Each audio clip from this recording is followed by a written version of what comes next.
Hi everyone, Aaron here for Zollotech, and today Apple released new AirPods firmware updates to version 8B40 for iOS 26.5.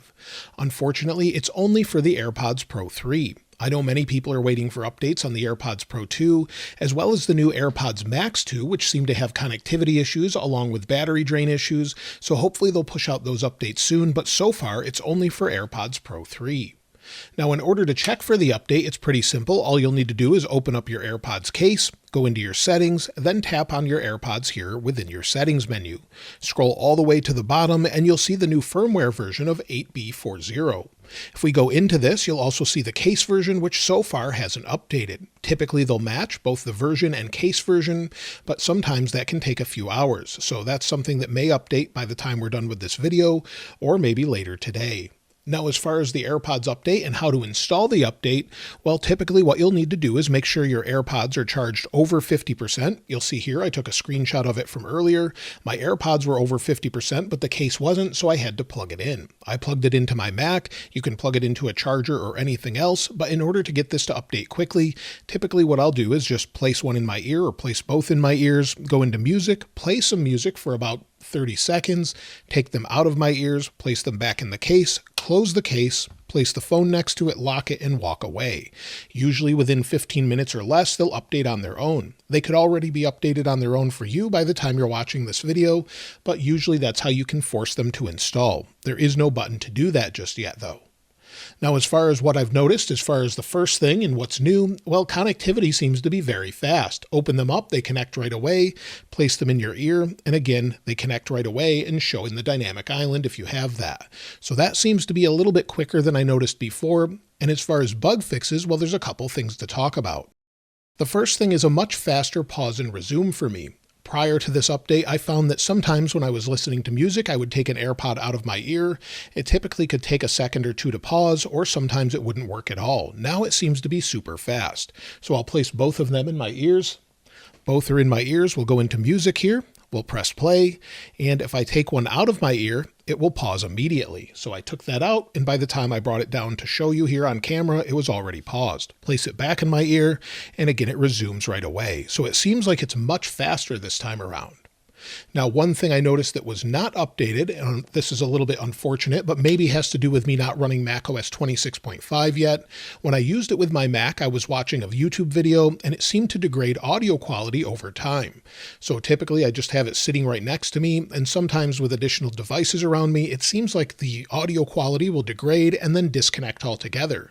The only way to resolve it is place them back in the case, and then take them back out after maybe 30 seconds, reconnect, and it seems to fix the issue for me. But that's only on the MacBook, not on the iPhone. So far, it seems great with iOS 26.5 Beta 4 that's on this device. Now, if I place the AirPods back in my ears, auto switching seems to be nice and fast as well. So if I bring in my iPad, we've got it here. We'll go in, maybe start some music again on the iPhone. I'll go into music here on the iPad. So again, we'll go here. Maybe we'll play this song, and it switched immediately when I pressed play. You'll see it here. I can switch back, and immediately I'm back over here, press play, and I'm resuming on the iPhone. So switching back and forth, whether it's an iPad or a Mac, seems to be super fast as well, and something they may have resolved, as it seemed to be a little bit buggy before for me. So sometimes it was great, but with the previous firmware update, it wasn't as good as before. Now, when it comes to static or hum, the good news is, at least for me, when we're in noise cancellation mode, if I'm not playing any music, it will just quiet the room down, and I'm not hearing any static or hum whatsoever, whether that's in transparency mode or noise cancellation mode. So whether or not you've had that issue yourself, you'll know that if you did have that issue, it could be quite annoying, and it seems to be resolved for me, and it still hasn't returned. Now, as far as battery life, there's one thing that I really hope they fix here, and that has to do with the case battery life. It hasn't been great for me, and sometimes it will be great, sometimes it won't. It seems to drain incredibly fast, and hopefully this resolves it, but it will take a few days to notice that, and we'll talk about it in the weekend follow-up video. When it comes to audio improvements, well, one thing, I don't know if it's an improvement or not, but bass definitely seems to be a little bit stronger for me.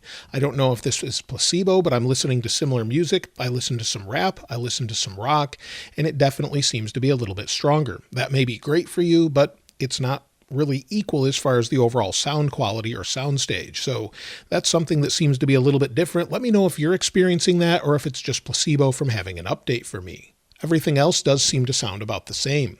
Noise cancellation is the same. It's always been great for me, so I have no complaints there, but it seems to be working great. But I would recommend that if you do have noise cancellation enabled, that you make sure that you don't have it on adaptive, because if you do have it on adaptive here, sometimes that can cause an issue where it will be less as far as the noise cancellation goes.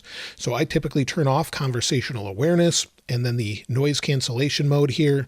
You'll see we're in transparency. Let's go ahead and change this. There we go. I don't use adaptive because sometimes that causes an issue and it doesn't cancel noise as well. So just keep that in mind. If you're maybe having an issue with it, switch it over to noise cancellation and see how it goes for you. As far as other updates, I've noticed no change whatsoever. I really haven't seen a whole lot of changes here other than what I mentioned with connectivity and everything already. One thing I would love to see Apple change or update in the future, maybe with iOS 27, is if we go into our settings here, when our AirPods are connected, we could go into our AirPods settings, scroll down to the bottom, and just like we do on our iPhones, go into software update and maybe press an update button. This would be much more convenient as far as letting us know what it is and then updating on its own. However, there is convenience in updating on its own, so the alternate to that would be maybe that it updates and then lets you know there's an update and tells you exactly what they've updated. This is another area I would like to see Apple sort of refine, where you can see the latest update I talked about already, 8B40, but if we scroll down, you'll see it's basically just bug fixes and other improvements. This doesn't tell us if they've actually addressed the concerns we've had for quite some time, and I would love to see them update this and just tell us, hey, we've fixed the issue with connectivity, or we recognize this issue, we're still working on it, or we've resolved this issue, or anything along those lines. So you'll see if we go all the way back to where we had the iOS 26 release, we got great notes. They told us everything new, but they haven't told us anything since. So we have to figure out what it is, and hopefully things will be resolved. So this is something I would definitely like to see them improve here. Also, I would love to see updates for other devices on the same day, just like they do with iOS.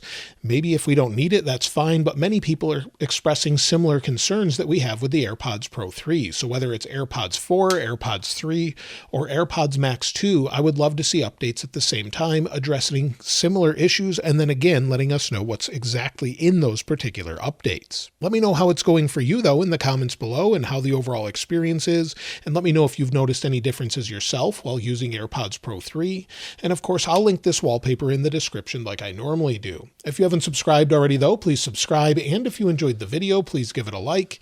As always, thanks for watching. This is Aaron. I'll see you next time.